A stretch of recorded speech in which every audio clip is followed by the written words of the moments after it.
So I got this mini Reef 33. Nice, cute packaging. Let's open it.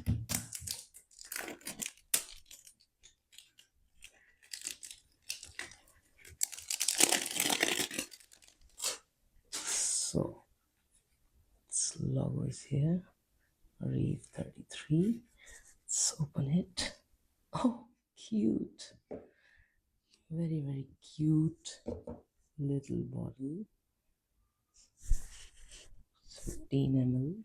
Let's spray it.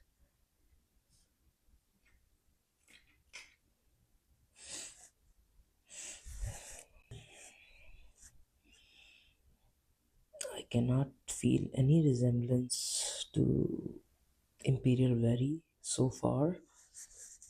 इसका अपना ही DNA है. It's giving me that woody and fruity vibe with saffron. Yes. So overall, it's woody, little bit of oud, not skanky.